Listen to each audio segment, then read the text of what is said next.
Hey, good morning, everyone. We're going to go ahead and get started. My name is Delia Endum, a visiting associate professor at the University of Illinois, Urbana-Champaign, and I'll be moderating the session today.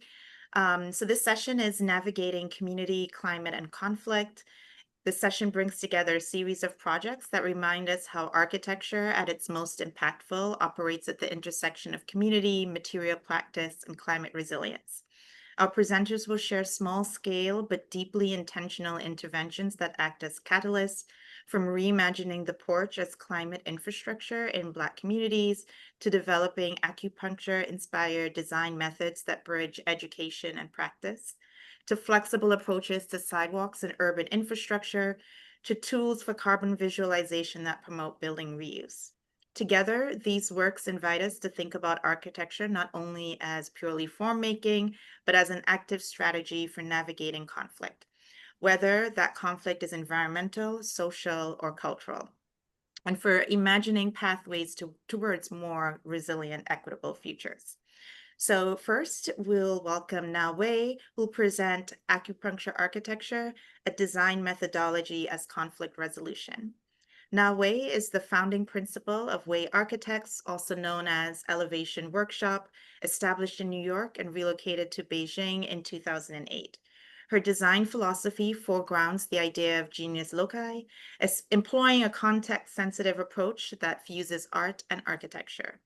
Representing emotive architecture, Wei draws conceptual grounding from emotion to create atmosphere-driven spaces that emphasize the interaction between people and the built environment.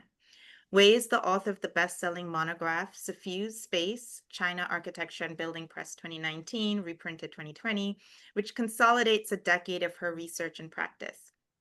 She's currently an associate professor at the Tyler School of Art and Architecture at Temple University. Her academic career includes prior appointments at Tianjin University and the University of Pennsylvania, along with earlier teaching engagements in Tsinghua University, the Central Academy of Fine Arts, the Yale School of Architecture, and others since 2004. In 2017, she launched Emotive Design, the first online architecture studio and theory program in China, reaching over 2,000 students via artcollege.cn. Her work has been shared widely across academic and professional platforms, including a TEDx talk in 2018 and a keynote address at the Shift International Architecture Conference in Malaysia, where she was recognized as a leading voice of a new generation of Chinese architects alongside 2025 Pritzker Prize laureate Liu Jiakun. Her honors include People's Daily's Most Influential Female Architects in Beijing, 80-100, Tatler 100, and Mary Claire's 10 Female Risk Takers. Her work has been featured in New Chinese Architecture, Beyond the West, and exhibited at Yale and the 17th Venice Architecture Biennale. So I'll hand it over to Na Wei to share her amazing work. Thank you, Dali.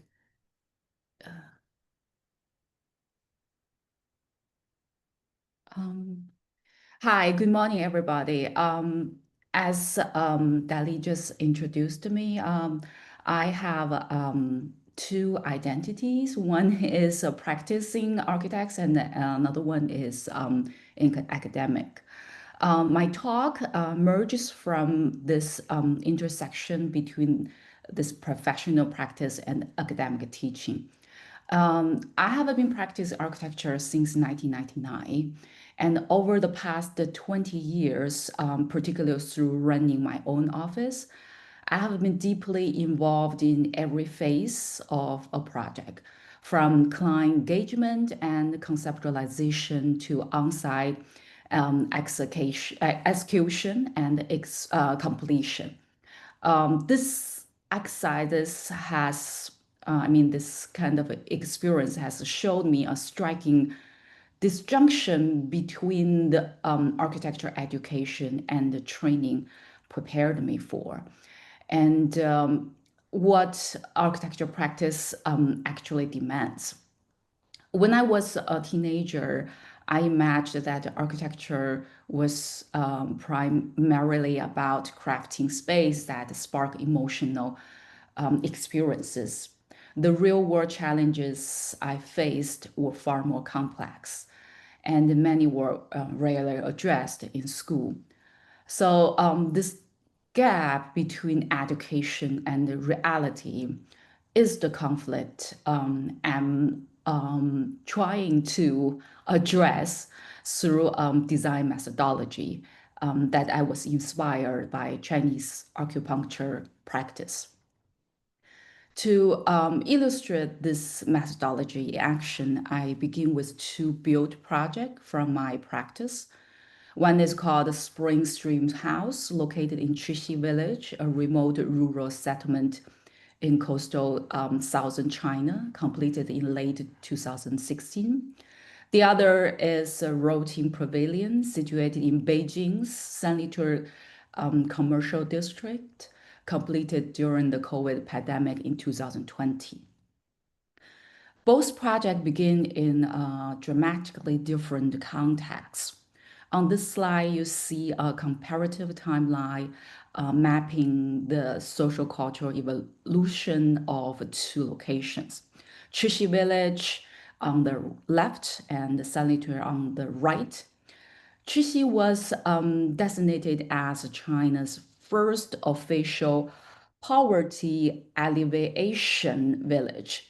But due to its remote mountain location, decades of government intervention failed to generate real economic growth. Most villagers had left, and the remaining built fabric was physically and culturally collapsing. Sanlitun, by contrast, sit on the heart of Beijing's most international and commercial district. It is a landscape dominated by global luxury brands. Our client, a small local chocolate startup, wanted to create emotional, resonant presence in this hyper commercial environment. We appreciate both. We approach the both cases by identifying the smallest possible intervention that could activate a broader impact, rooted in grounded understanding of each side's history, culture, and constraint. So this is at Qixi, when city visitors admire the nature scenery and the traditional wooden houses, local residents saw them as backward. We select a dilapidated house and two adjacent sheep sheds besides a spring and transfer them into a Minsu guest house, inviting urban dwellers to reconnect with nature. Construction relied entirely on local material and labor. The curved roof, now iconic, was made possible by local builders who applied generations shipbuilding skills to complex timber joinery. All wood salvaged from nearby ruined houses. Because every piece was irregular, we updated our 3D Rhino model simultaneously to inform the construction. To amplify impact, the project partnered with a national broadcast reality show. During the construction process itself, it into a media event. The project received over 2 billion topic views, 300 million video plays, and appeared 17 times in China's top search trends. Since its completion, the house has become a tourist destination. Visitors describe deep emotional connections, local express pride, and traditional craftsmanship gained national visibility. Routine is in Sanlitun. Our challenge was to create emotional intimacy and a sense of local identity in the space saturated with global luxury brands. We designed a small pavilion to evoke the sensation of chocolate melting, soft, layered, and enveloping. Single curved metal mesh was used to create a flowing form layered by transparency and the depth. Through I mean, physical delicacy, the design was built under strict constraints, a very limited budget, a rudimentary offsite prefabrication condition, and the overnight installation site restrictions. The materials were low cost and easy to shape. Assembly detail had to be crafted, designed to allow easy alignment and maintain proper tolerance for execution by local workers with just simple tools, while preserving aesthetic and functional intent. The result was a place that contrast the hard commercial surroundings. It launches during the pandemic, but still went viral on social media. Visitors began share images, product sales surged, and the structure helped the brand expand to 6 locations across Beijing and Chengdu. Though distinct in setting, these two projects share a constant work logic. Each begins with a clear diagnosis of context-specific challenges. Each identifies a precise point for architecture intervention. Each adapts to local constraint and builds upon available skills. Most importantly, from all the form was not predetermined. It emerges from a recursive process of making, adjusting, and learning. So the well, years of reflection, I gradually developed a methodology grounded in this like a complex reality. This became the foundation of what now call acupuncture architecture. It follows a 7-step framework structured around 3 phases: diagnosis, strategic integration, and spatial implementation.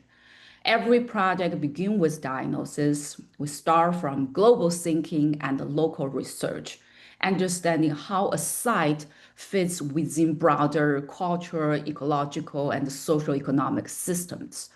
Then comes point identification, locating the specific issue we aim to address and the precise spot where architecture can make a difference.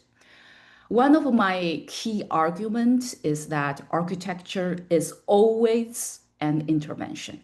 So instead of asking, what should we build? We should begin by asking, should we build at all?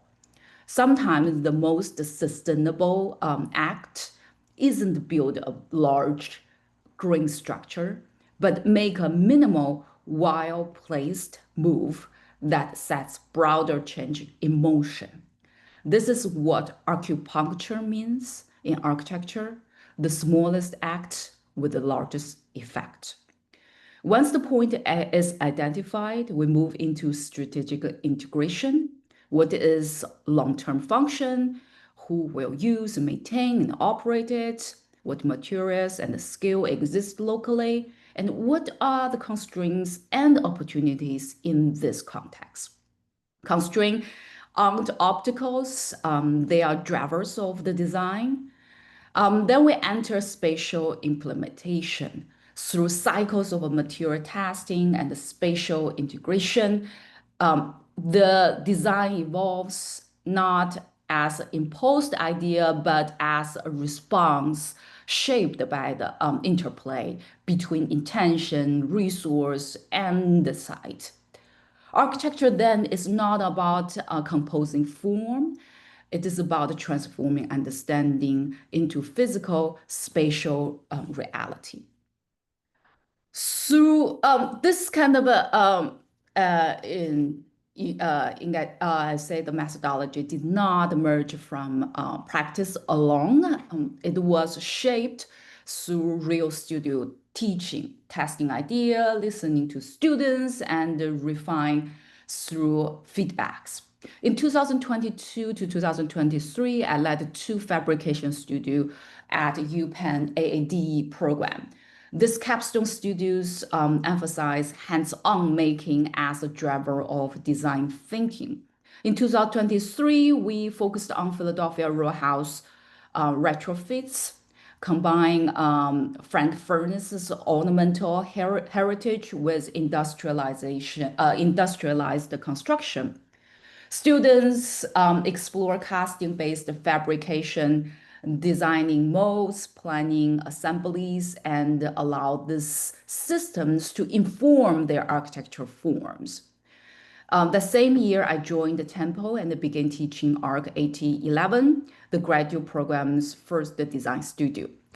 We began with a global theme, natural disasters. Students conduct deep research, then select one issue to address. This pinpoint and response process mirror the diagnosis phases of the methodology.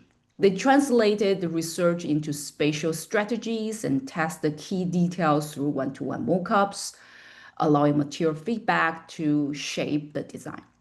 In 2024, we localized the focus to Philadelphia's housing shortage. Each student worked under a shared umbrella housing, but chose their own angle and craft unique responses, balancing systematic issues with constraints of construction and operation. For example, if you can see my cursors, the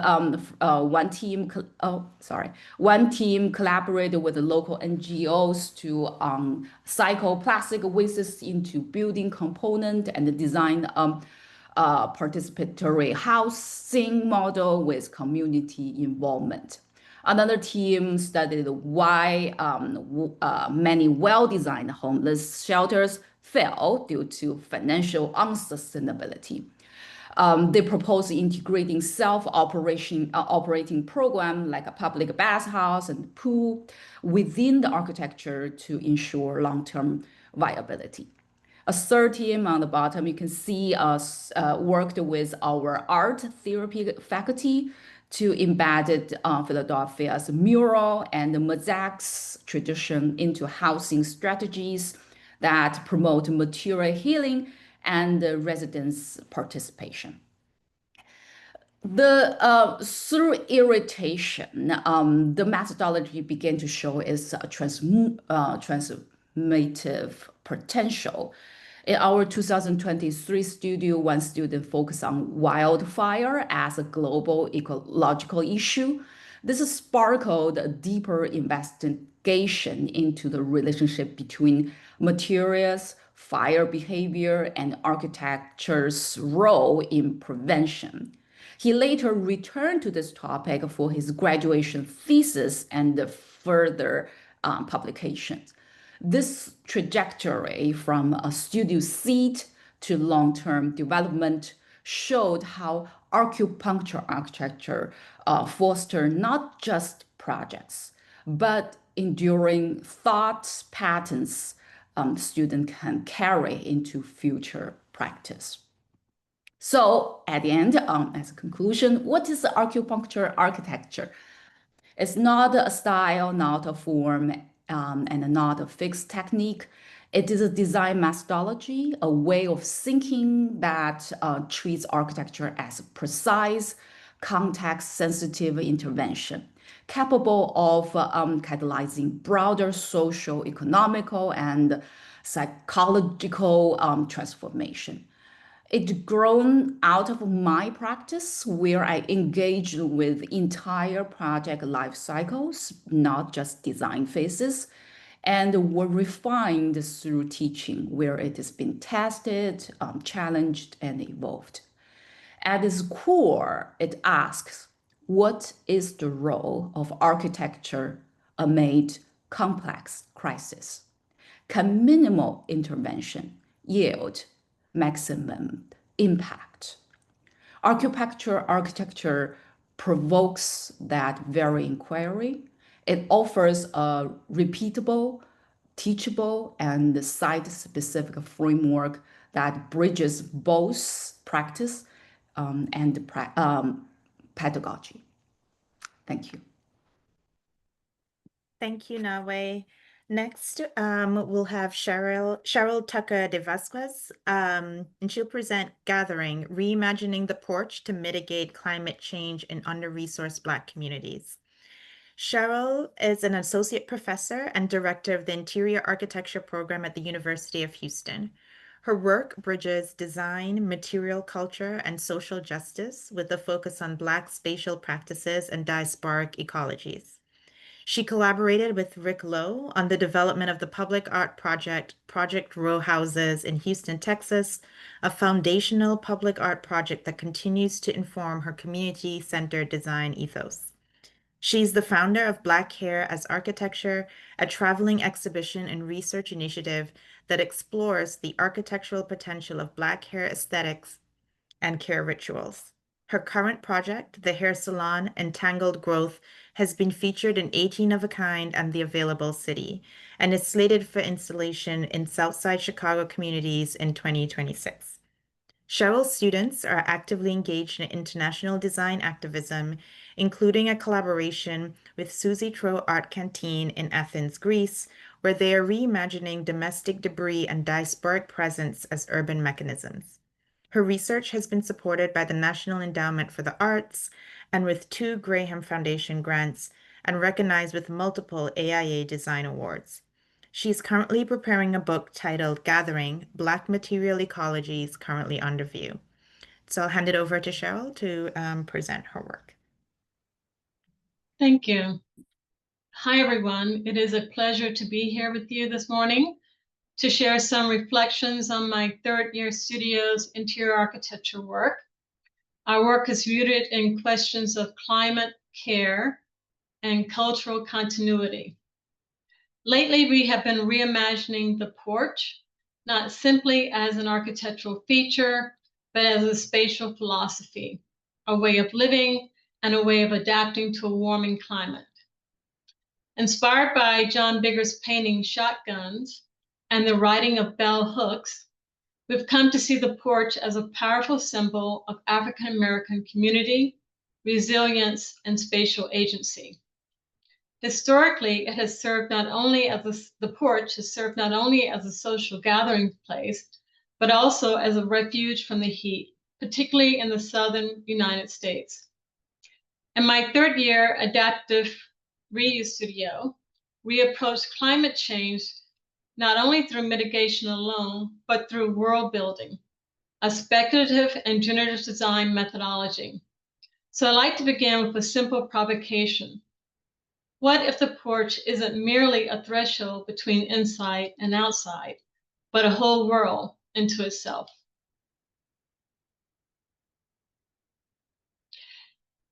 In Houston's historically African-American Third Ward community, a community that birthed Project Row Houses, Beyonce, and George Floyd, it is in many ways a microcosm of the richness of the Black community and culture, as well as its significant and unique challenges, from environmental racism and climate change to redlining and food deserts confronting Black and brown communities across the globe. One of those challenges is an increasingly warmer climate.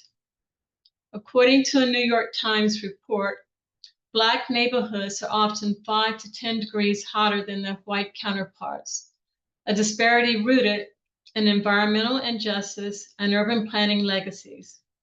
This project responds to that reality by reimagining the porch as a climate adaptive space, offering shade, ventilation, and ecological infrastructure to support community resilience. Students began by mapping Houston's Third Ward, uncovering underutilized assets, such as more than a dozen abandoned Black churches, spaces that were once central to community life. The students' research revealed that this neighborhood of over 13,000 residents is served by only one grocery store, creating a food desert. These findings informed our design interventions, positioning the porch as a site of nourishment, reactivation, and spatial justice, where architecture responds to both environmental and social inequalities. So in the upper left-hand corner, you can see the existing structure. Well, on the next one. In this slide, you can see the existing spiritual temple church that we reactivated. And down at the bottom, you can actually see the porch as a kind of reimagined superstructure that not only threads to that existing structure, but actually across the adjacent lot to create a food production system. So simultaneously, actually offering a shaded microclimate for the community, but also becoming a source of food production. We selected the Spiritual Temple Church, a one-story linear structure, evocative of the shotgun house typology, as the foundational site for our exploration. The project is situated just 2 blocks from the public project row houses. Its proximity and architectural form offered a resonant cultural and spatial reference. A studio approached the porch not merely as an appendage, but as a system, one capable of extending the existing structure outward across the adjacent lot and threading through the building itself to create a continuous spatial experience. Working within this framework, we explored how sacred and domestic spaces might be reactivated to foster climate resilience, support local food production, and cultivate communal gatherings. In doing so, we sought to continue the legacy of spatial care embedded in African American communities. The Birdcage House, designed by Polish architect Polawiński in 1949 in Miami, Florida, served as a core reference for our work. Its screened enclosure surrounding the living quarters like a protective cage created a cooler microclimate and shielded residents from mosquitoes. We drew from this important precedent to explore how lightweight, breathable structures can support climate resilience and comfort in African American communities. The porch, reimagined through this lens, becomes a spatial filter, mediating between interior and exterior life while embracing ecological adaptation and cultural memory. Throughout the semester, we emphasize collaborative survival, a concept from Anna Singh that suggests resilience emerges from collaboration and entanglement. What I found most powerful was the way in which students use art and speculative fiction to articulate these ideas. Students drew upon Bosch's The Garden of Earthly Delights, which served as a visual metaphor for the complexity of human desire and ecological consequence, while Octavia Butler's Parable of the Sower offered a speculative framework for imagining survival, community, and transformation in the face of climate collapse. Together, they anchored the porch as a site of both reflection and radical world building.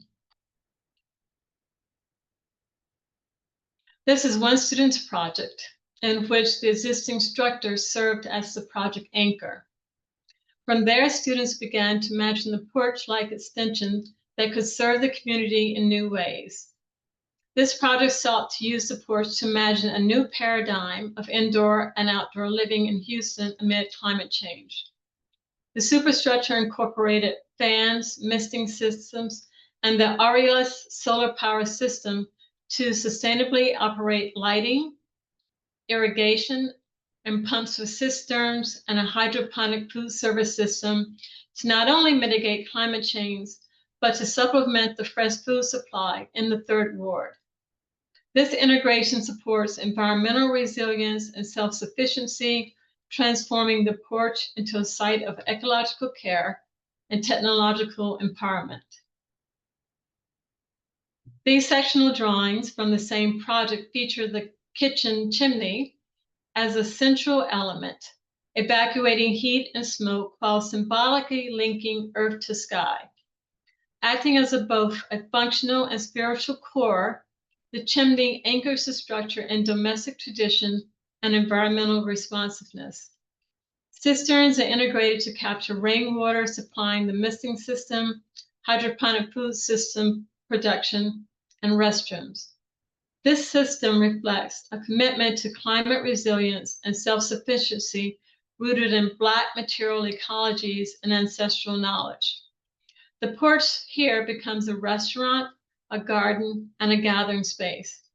It offers community opportunities for planting, harvesting, cooking, and sharing. As a part of the same project, students designed a portable hydroponic food production system alongside movable dining furniture, reinforcing the porch as a flexible site of nourishment and gathering. These interventions reflect a commitment to mobility, adaptability, and community-centered design, core principles in our reimagining of Black spatial futures. The existing envelope in the project was replaced with polyurethane panels that open for ventilation, allowing the structure to breathe in response to environmental conditions. This material intervention supported climate resilience by integrating adaptive design strategies into familiar domestic forms.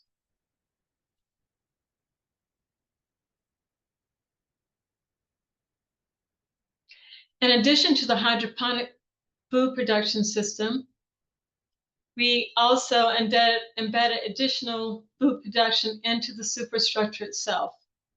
These planted elements expand during the summer months to provide shade and contract in the winter to allow more light and warmth, creating a dynamic envelope that responds to seasonal shifts. This adaptive strategy intertwines architecture with the rhythms of nature, reinforcing the porch as a living system of nourishment, climate resilience, and cultural continuity.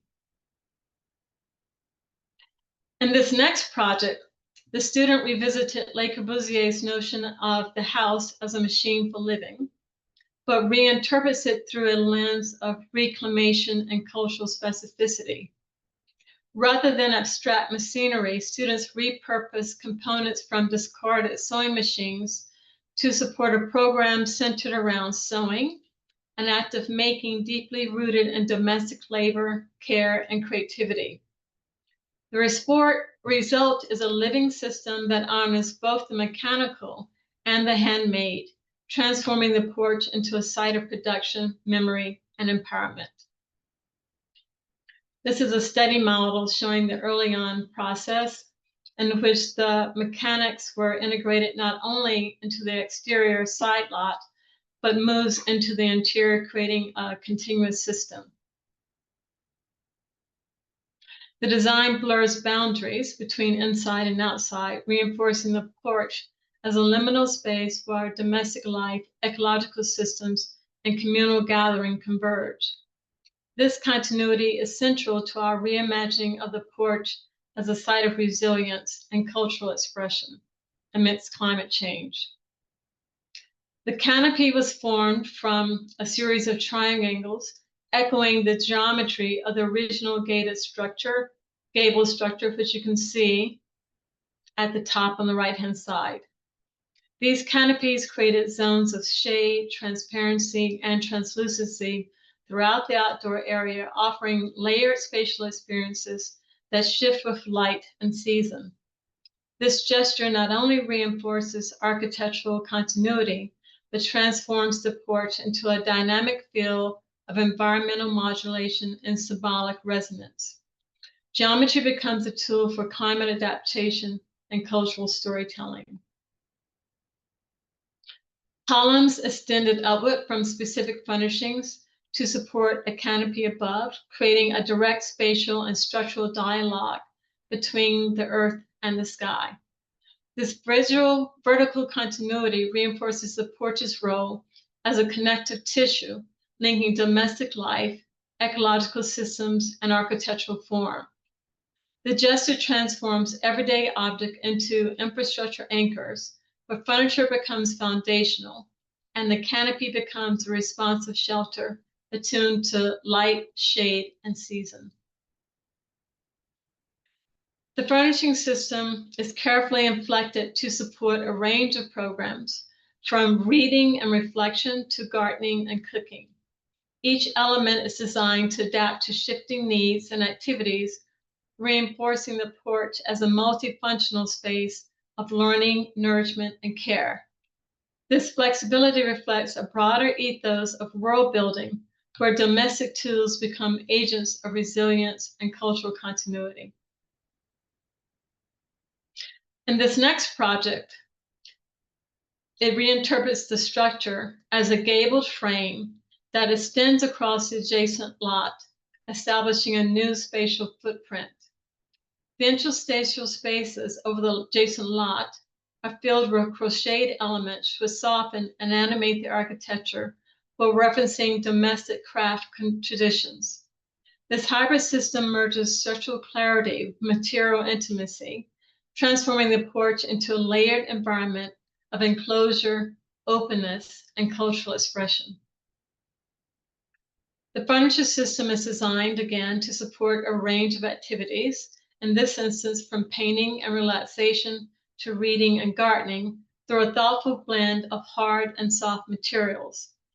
Crochet elements are strategically integrated not only for comfort and tactility, but also of expressions of Black domestic craft and ecological care.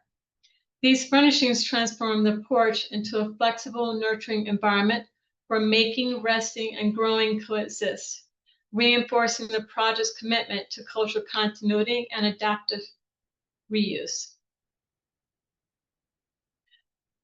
The model and perspective in this project highlight the crocheted elements of the project, showcasing their tactile intricacy and spatial expressiveness. These handcrafted forms draw from Black domestic traditions and material ecologies, where making is both cultural memory and architectural innovation. Inspired by Fanji Gimbre's standing textiles techniques, the crochet structures stand independently, suggesting new possibilities for lightweight, breathable, and expressive architectural systems.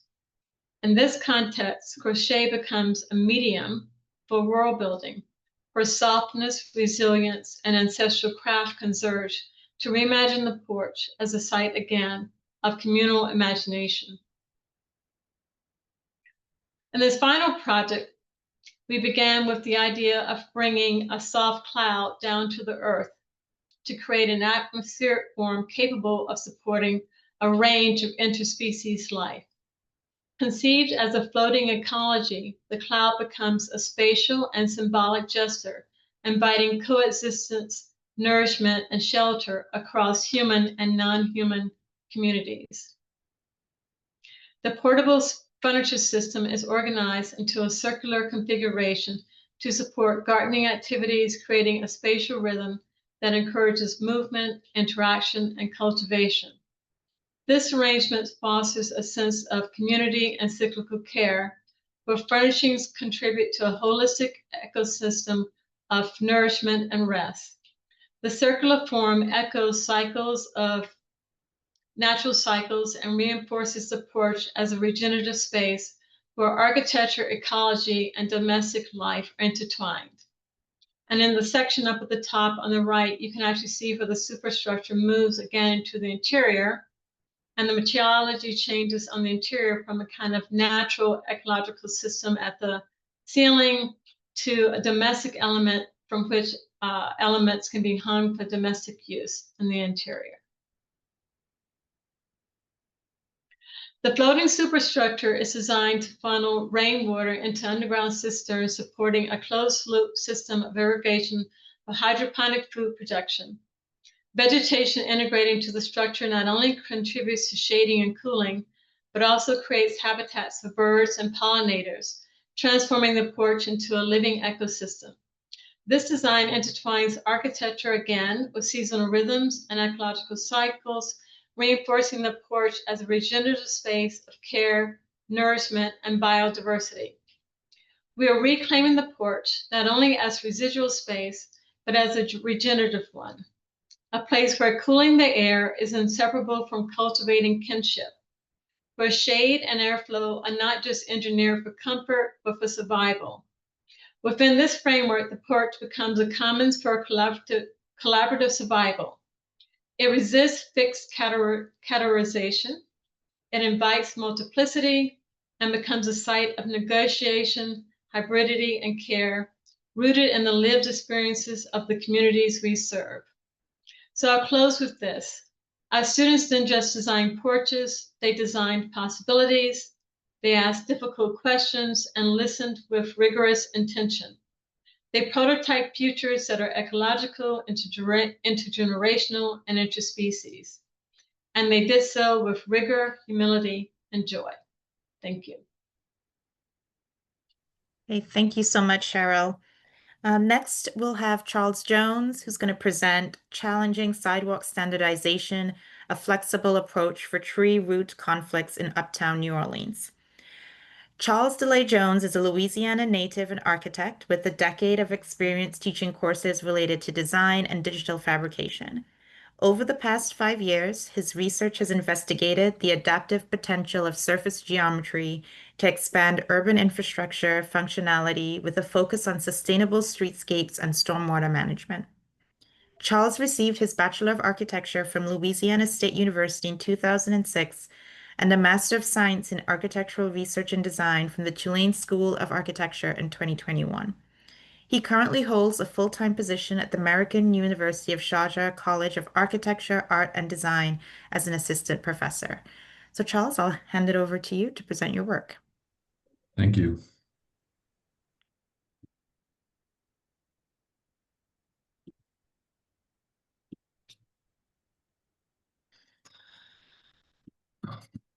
Okay, just start with a slide re-summarizing some of my research interests related to performance surface geometry, fabrication and prototyping, the social construction of technology, which I'll touch on, and the area being urban streetscapes and sustainable infrastructures. And then there's two questions that I like to ask with really whatever project that I'm working on. And this is, I guess I want to foreground this by saying this is a slice of a research project happening in parallel to other teaching initiatives. But the two questions are, how can spatial and formal principles of the built environment better adapt and respond to environmental factors? And why do certain technologies or infrastructures resist change despite new needs or circumstances? So in A City is Not a Tree, Christopher Alexander critiques the idea that modern American cities are planned in a top-down hierarchical manner. He argues that these tree-like organizational frameworks foster the development of rigid, compartmentalized, linear system thinking that did not adequately address the complex interrelationships that city systems demand. Instead, he argues for integrating social, physical, and ecological factors into a semi-lattice, which reflects a more interconnected, flexible system that allows for overlapping relationships and organic growth.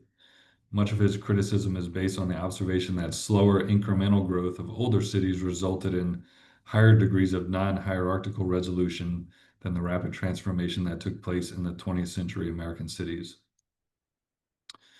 In the 6 decades since Alexander's essay was published, the inability of American cities to continue adapting to various socio-ecological conditions has come more into focus.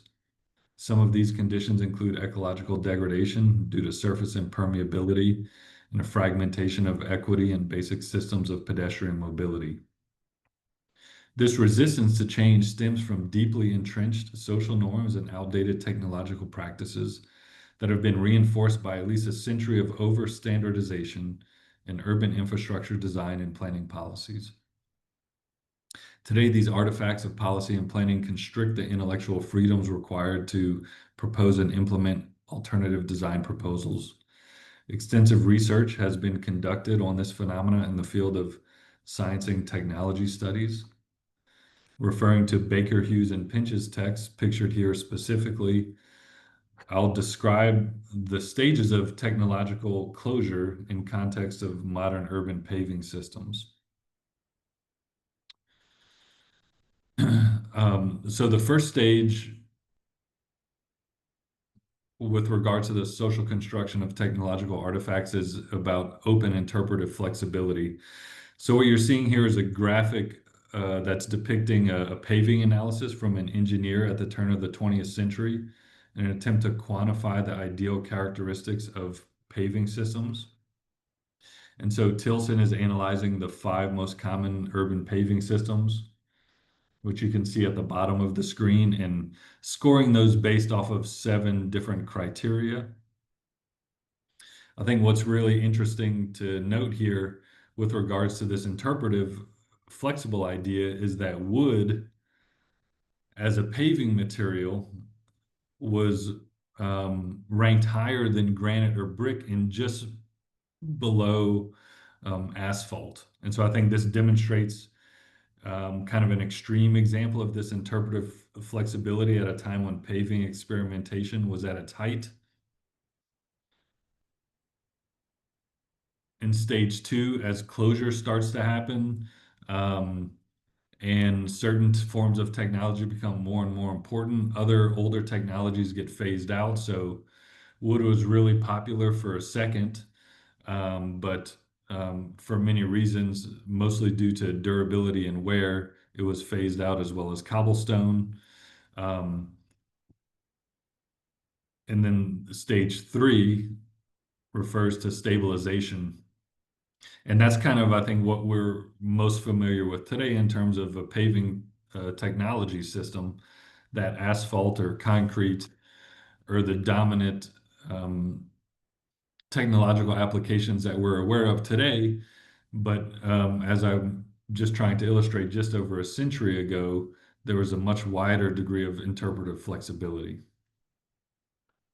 So I think another thing to note here is that there's, with regards to asphalt becoming the most popular material application, it wasn't necessarily about a large catastrophic crisis. It was about a series of persistent nuisances, not just related to moving fast on a streetscape, but also related to noise and smell. You know, they weren't centralized um, waste systems at the time, so a lot of the filth was in the streets. And so a smooth street was essentially more preferable, not just to move fast, like I said, but also something that was really easy to clean. Another important factor in this technological closure was the transition of the responsibility for paving the streetscape. So prior to the turn of the 20th century, at least in historic American urban centers, private property owners were responsible for coming together and figuring out how to pave, let's say, a street segment collectively. And there was a little bit of flexibility in terms of what they decided would be the most appropriate paving application. Once municipal control started to come into play in terms of building in centralized systems of infrastructure into the streetscape, the paving of the streetscape itself was taken away isn't the right term, but essentially the ownership transitioned. So private property owners only became responsible for maintaining the paving of the sidewalks and no longer the streetscape itself. But most modern city sidewalks, like smooth urban streets, are shaped by the socio-technical priorities of speed and efficiency, exemplifying these constraints with a one-size-fits-all approach that privileges monolithic impermeable concrete over alternative surface paving assemblies. However, the limitations of this standardized approach are exposed in urban environments where natural systems such as tree roots physically intersect with the paved sidewalk surfaces. In New Orleans, this conflict is particularly pronounced, with almost 100,000 trees planted between the sidewalks and the streets, 20% of which are live oak trees. Of these, approximately 25% are concentrated in two city zip codes that comprise most of uptown New Orleans. And I think herein lies a spectacular physical and political conflict whose ambiguous nature further stifles any clear resolution to this problem.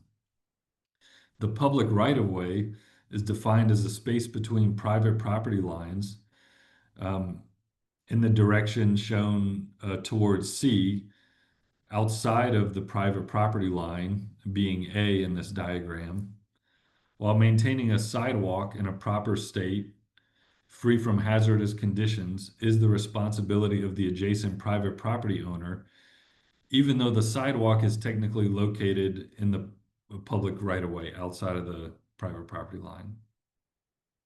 But trees planted between the sidewalk and the street curb or the city's property.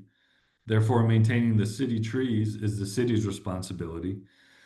So I think one interesting question here is if the tree belongs to the city and the sidewalk belongs to the property owner, who's responsible for repairing the sidewalk in the wake of a conflict, a spatial conflict with tree roots?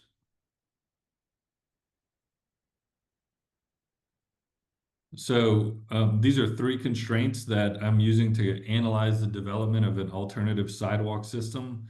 In the middle, the 2% cross slope is pretty standard for exterior urban surfaces, and the running slope on the left is referenced from a city detail that I think does a great job of graphically representing the physical conflict between mature oak tree roots and the sidewalk, but offers a bit of a contradiction in the slope requirements.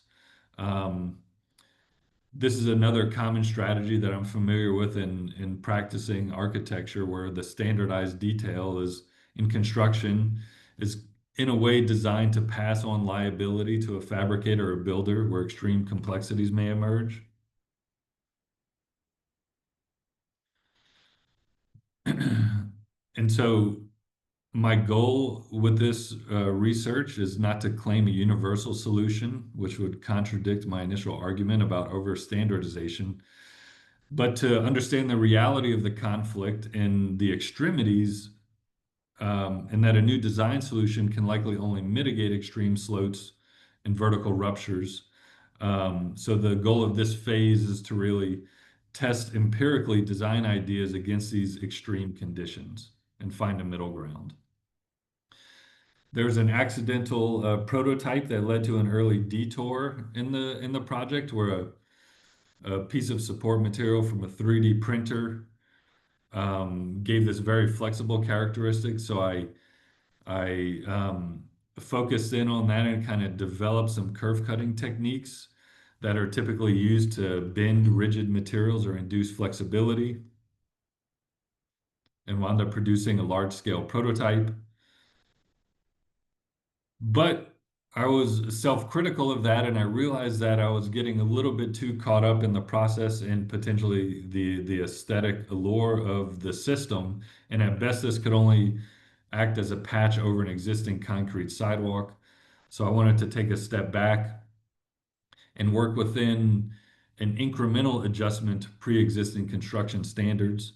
So I decided to look at maximum and minimum dimensions of paving standards as defined by the city.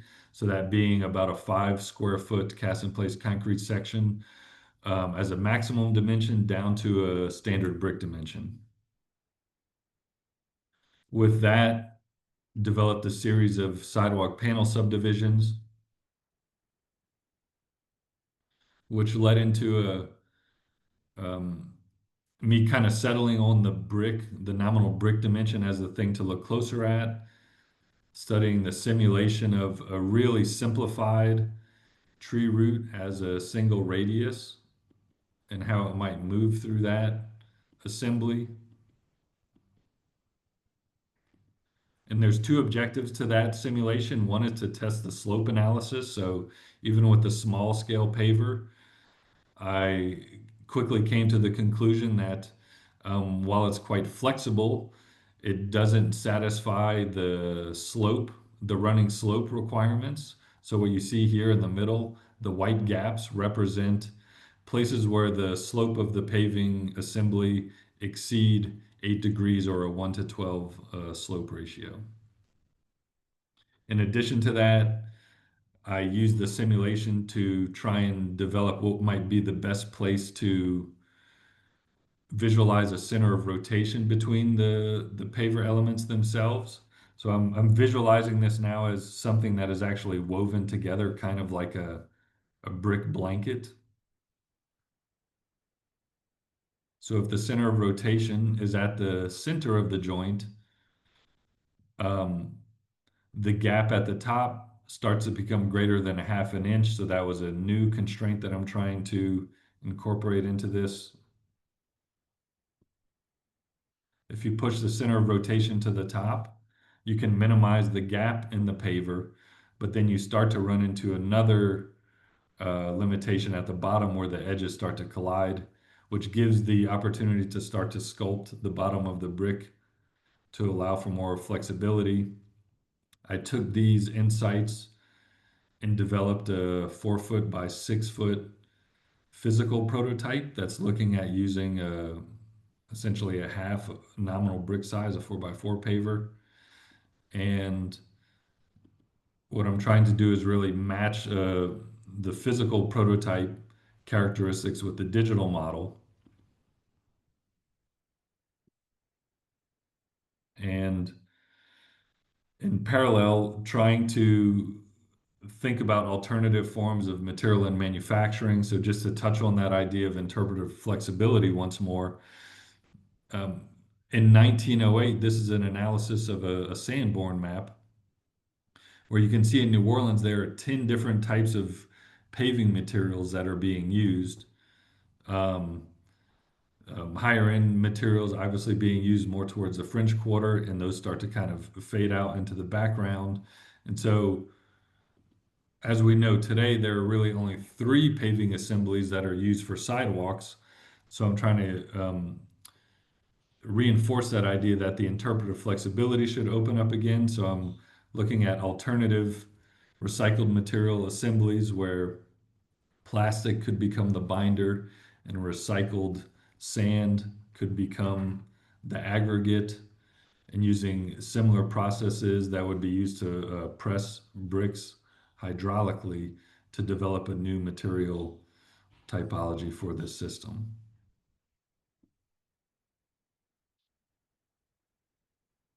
And that's my conclusion.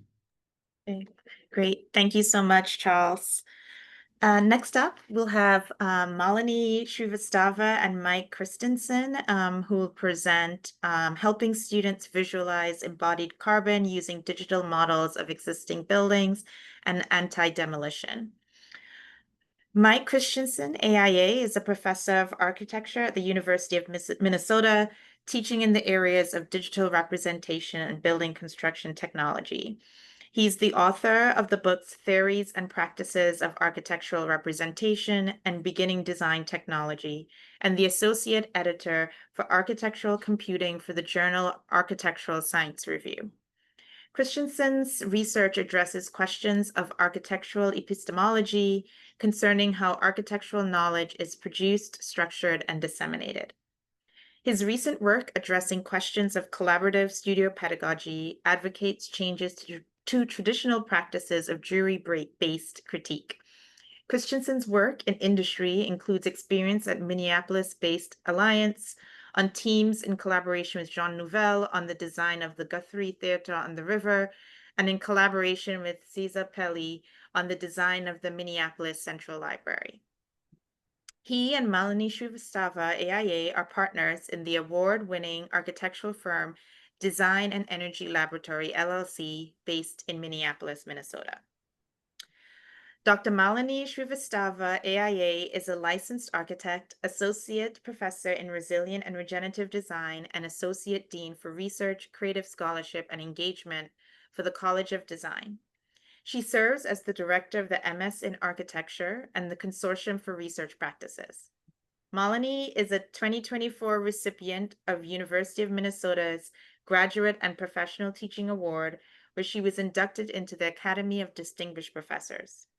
In 2020, she completed her doctorate in design at Carnegie Mellon University titled Purposeful Play. Her research project utilizes games to impact citywide energy use and received the Georgetown University Energy Prize and an Architect R&D Award in 2020. Malini is the co-principal of the award-winning design firm Dandelab and a 2018 recipient of the American Institute of Architects Young Architect Award. So I'll hand it over for the presentation. Excellent. Thank you. I'll go ahead and present our work, and I hope you can see my screen. Yes? Yes. We're all right. Perfect. Okay. So I think our title got a little clipped on the program. It should have contained one more word at the end. So it's an anti-demolition strategy. And the authors are listed here, myself and Malini, who you introduced, Ayana, who is a student of ours at the University of Minnesota, and another Malini Fubalan, who was a student of ours at North Dakota State University. So our core problem, what we're trying to deal with in our work, is related to climate change, embodied carbon, and demolition. So we start with the premise that practice, industry, pedagogy must reevaluate relationships with existing buildings. And we are especially interested in embodied carbon, defined here as, excuse me, the total emissions from a building's materials, construction, and eventually demolition. And so what we look to do in our work is to shift from new construction towards the creative reuse and renovation of buildings that we already have. So it's a fundamentally anti-demolition strategy. We recognize a pedagogical gap, and we've written about this elsewhere. The idea being that there's a kind of embodied carbon literacy gap that we've observed, in which when embodied carbon is discussed in an educational setting, it's often dominated visually by conventional methods like bar graphs and charts, which may be perfectly useful in visualizing data, but they are not what we would call architecturally specific forms, in the sense that whether I'm an architect or an engineer or a plumber or an electrician, I can read bar graphs, I can read line charts, I can use them to communicate across disciplines. But what is missing is something that is architecturally specific, something that can capture spatially and materially the complexity of buildings. And because those forms of visualization or representation are missing, the inferences that students can make about existing buildings are often compromised. So that's the premise from which we start. And we recognize that there's a kind of shift between, or a distinction between what we would refer to as visualization, which we mean to refer to the use of graphics to make complex data perceptible. So a visualization, for example, bar graphs or line charts or any other number of data visualizations we could point to, are fundamentally seeking to answer the question, what is it? What do we have? What does the system consist of? What materials are present in what quantities, and how are they organized? We distinguish that from the notion of representation, which we characterize as a generative and transformative process. Representation for us is never a neutral act. It is always a way of asking questions, of creating new insights, creating new hypotheses. And what representation is doing is it's asking, what could it become? Or perhaps even, how did it come to be? But it's necessarily about change and transformation, going beyond simply describing what we have. And so this impacts the way that we use digital models, which is really the subject of this paper, this research. The idea is that we have to move beyond the use of digital models of existing buildings as objective tools of documentation and start using them as instruments of exploration. So we work we work to develop ideas that Mauricio Suarez has put into play for a decade and a half. He's talked about the notion of inferential capacity when it comes to models and representations. And for Suarez, the key question about a model is not how realistic is the model, but rather what useful inferences can we draw from the model. So the way to judge a model or a representation in that view is not in terms of its objective accuracy, but in terms of what it makes possible, what new insights it makes possible, what it can reveal or disclose that is not otherwise visible in any obvious way. So we're really trying to move away from a notion of models as pursuing maximum fidelity into a model's ability to answer questions about, in this case, embodied carbon. So we look at two different ways of producing models. One is a direct model, which is a model that is based on objective or presumably objective data. It could be construction documents. It could be basing the model on a point cloud. It could be LiDAR. It could be photogrammetry, methods that are used to produce a model that can be objectively related to its referent. These are models that can reveal measurable facts, material volumes, as-built configurations, documenting what is present. A parametric model would be one that can generate and test different design hypotheses, reuse options, and so on, exploring future carbon implications. We use this building as our case study for this project. This is the Alcuin Library in Collegeville, Minnesota, designed by Marcel Breuer. We looked at two different models. So we built a direct model, and then we built a parametric model, and I'll just discuss briefly both of them. So the direct model was created on the basis of on-site inspection and original construction documents. We then, for that direct model, used a Grasshopper script to calculate the volume of each material. So just looking at all of the concrete in the building, all of the stone, all of the wood, and so on, all of the different materials that were in that model, and then graphically representing those as cubes. And our premise in that case was to say the volume of material as visualized is in some ways a proxy for embodied carbon. So it's in a sense asking how much does the model weigh in terms of these different quantities of material. Second, the parametric model, we started from scratch and rebuilt the entire model of the building parametrically based on generative principles. And I'll show you what that looks like. We used as a basis the so-called FluNet panels, which you can see here in a Revit model and in the photograph. These are clay tile, hollow clay tile pieces that are put together like masonry and provide shading, although they are not, they're permeable to air, so they don't provide impermeable envelope on the building. Here's our direct model, and you can see on the left, it's the kind of complete model as it exists, and then in the middle, we've pulled it apart so you can see the interior, you can see the so-called tree columns that Breuer designed, concrete columns, creating the open span in the middle. You can see the FluNets, the clay tile pieces around the edge. And then we have the Grasshopper script that I'll show you that goes through that entire model, and it measures all of the material that's divided up in the different layers and then produces these cubes as equivalents.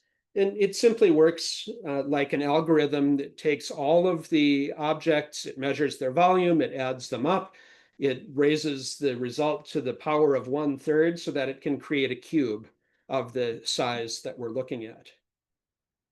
We moved on to build a completely new model, a parametric model that can function as a hypothesis generating engine. And it's got the same basic premise of the volume boxes. The difference is that the original model is not a static model, but is itself dynamically controlled. And so students can use this as a tool to ask and test propositions like, what if the library were 20% smaller? How much carbon would that save? So you can see it here. Here's the grasshopper model. So it's completely parametrically driven.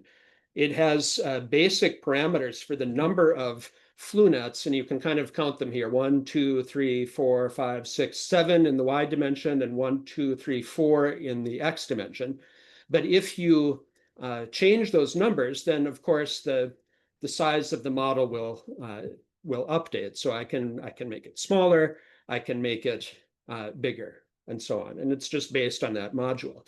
Now, as those changes are made in the model, of course, the volume cubes change. So if you keep your eye on concrete, and what I'm doing here is I've got interior parameters that will change the size, for example, of these piers. So when I adjust those parameters, then we want to watch the pier on the model and the concrete. So as the pier gets thicker, the concrete cube changes in size. So again, what the concrete cube is showing is just the collected volume of all of the concrete in the building. And because those piers are made of concrete, they register that total. This is the algorithm that generates that model. And I think the interesting thing about the algorithm is looking at how it reflects the choices of the model maker in terms of what should be linked to what should be the fundamental parameters. And in this case, we collectively made the decision. If you look way over there on the left, and grasshopper definitions always work from left to right. If you look way over there on the left, what originates all of this is that number of flue nets. So by changing those major parameters, everything else is driven. So essentially what we're doing is trying to reframe the model from a tool for static documentation, which is a conventional use of digital models in existing building research, into something that's an active instrument for exploration. And we're hoping to use this as a way to empower students to visualize carbon trade-offs in real time.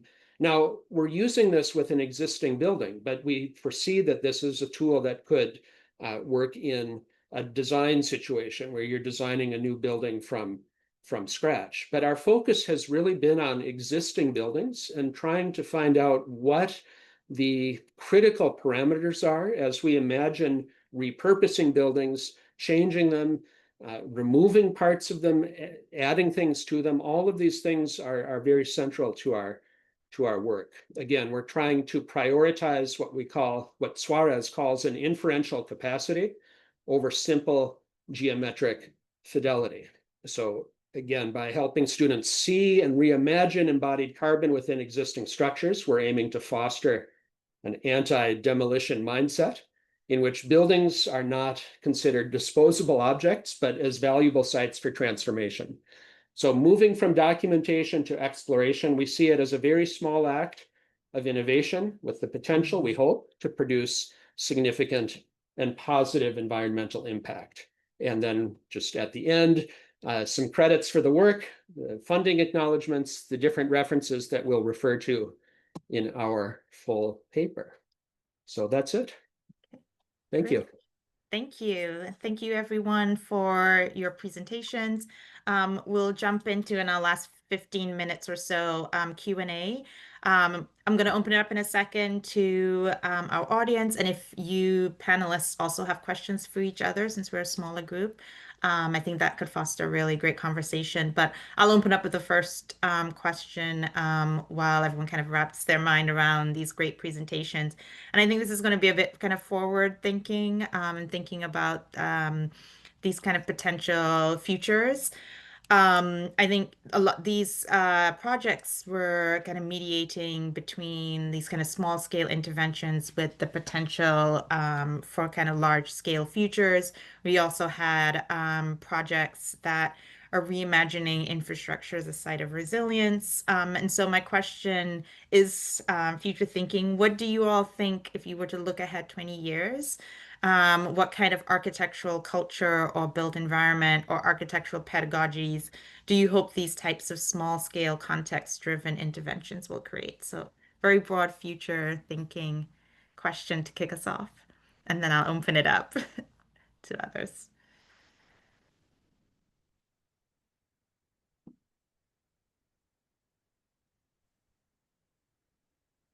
Cheryl, I think did you want to jump in? I think you're unmuted.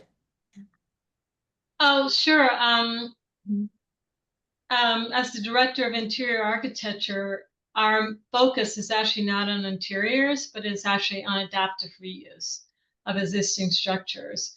And at least I hope that that will become more of the future of architecture, is not demolition, as the last presenter just made the case for, but actually reimagining existing structures for all kinds of a range of new uses that can help mediate not only climate change just by saving the structures, but then also help to build in community resilience through its actual programming. So at least I hope the future of architecture in the United States might start to go more towards what is already happening in Europe for many, many years, is about restoration and saving existing structures and reimagining them rather than tearing them down and building up from scratch again.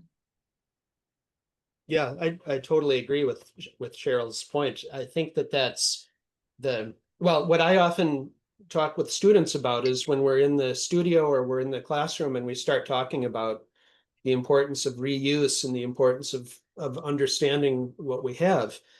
I point out the window. I just say, everyone look out the window. And it's like most of what you see, so we're in Minneapolis, most of what you see out of the window has been there for 50, 100 years, most of the buildings that you see.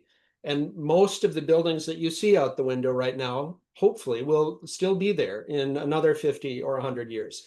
So that is what you have to deal with as new architects, as future architects, as aspiring architects. That is your field. That is what you are operating within and upon.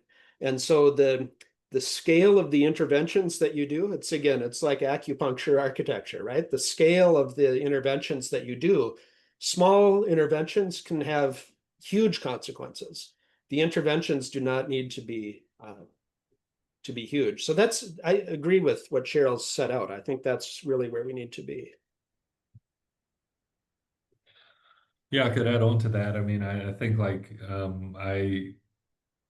a lot of what I spend my time thinking about and discussing with students is really how much space we take up as humans, and particularly with regards to thinking like trying to re-envision urban streetscapes in the future. And there's all these spatial conflicts, not just the tree in particular, but with stormwater is another topic that I'm deeply interested in, being from New Orleans. But there's an inherent spatial conflict with the surface of the streetscape in terms of how much space we occupy and want to control versus how much space we need for other ecological functionality. And I think um, there's like the unlearning process to figure out how much space we really need and what the appropriate balance is to ensure that we can really achieve some of these long-term sustainable objectives. I think is really important. We take up a lot of space, and I agree with the other what everyone else is talking about. I've been really interested in like even in short-term comprehensive studios, which in my experience have always been about new construction, but I thought they should always focus on adaptive reuse as opposed to being new construction problems. That's all. Yeah, Thank I you. think I want to add just a little bit as I got quite shocked when I just entered the practice field about how we were thinking about the design. There's a self-ego there when we starting this profession. I think a lot of the people enter this profession with a very enthusiasm to creating certain striking effect. But when we really start in the practice, we have to tone down that part. We have to really look what we are facing, what is the reality, and put ourselves, or ourselves, mean architecture, put ourselves to the background instead of thinking that first. We need to think about the broader issues first. And I think this is what I believe education should step in. We needed to train our future architects thinking in a different way, not just thinking about the form, construction. All this is important, but that's for some purpose. What is that purpose? And how can we thinking about that purpose first before we step in to thinking architecture? Yeah.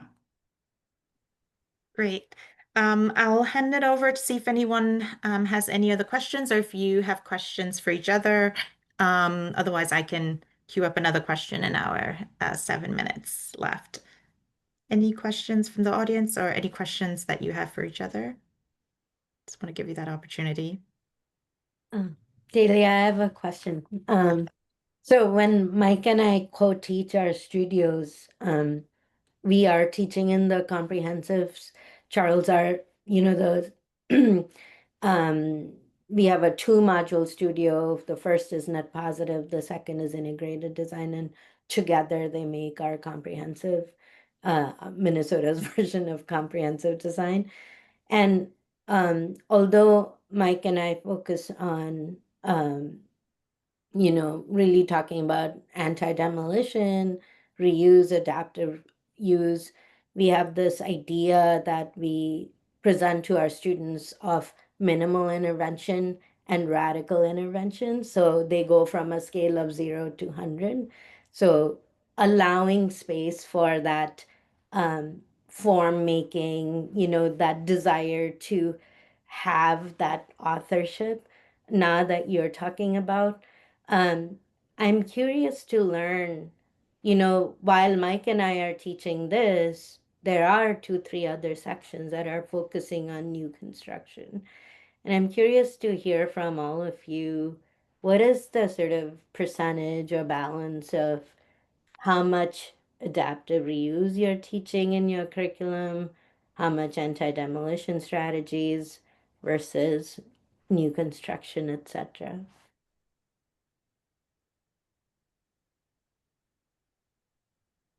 All of us. Okay, Melanie, hi. See, Hello, and Charlotte. you know how North Dakota's approach is. So in our capstone, it's all about new buildings.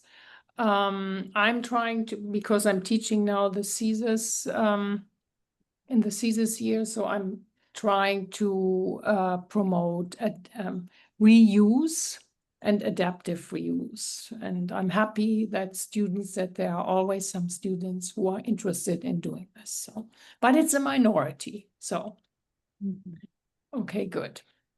Thank you. In my studio, actually, we propose the question first, and they select their site. They select the challenge they want first, and then select the site themselves. So when they select the site, some will select brand new site and build a brand new building. Some they will select like a existing structure and doing renovation. So I think we more towards how to find precise pinpoint. The pinpoint can be location, can be housing, can be anything, but the pinpoint is the target and not structure or site. Yeah. Fantastic. That sounds very interesting. Well, Yeah, I'll you just add. so sorry. No, you can go ahead. Yeah, I think even if you have a total blank site, yeah, there is a history, there was something there you could connect with and you could work with in which way ever. Yeah, that was all. Go ahead, Cheryl. No, I was just going to say that since the program where I teach, we're all adaptive reuse. But in the overall college, our program is much smaller than the architecture program. So we're about, I guess, a quarter are maybe closer to a third of the size of the architecture program. So that is kind of roughly the percentage right now, because all of what I see coming out of architecture is out of the architecture program is new construction. Mhm. Mhm. Yeah. Yeah. Yeah. Mhm. Any other thoughts, comments, questions for each other? No, we have time for one more. I have one then. I'm curious because I think, Charlotte, to your point about these sites have history, there's kind of embedded culture and meaning, whether or not there's a building on those sites. And I think that's a thread that I'm starting to see kind of run through here as well. I'm just wondering if anyone can speak to how are you sort of translating those lessons in your studios? And then that kind of idea around probing, right? And now where you kind of talked about that research and probing as being integral to your work, but maybe kind of expanding a bit more on the pedagogy behind kind of unraveling and uncovering these histories of sight.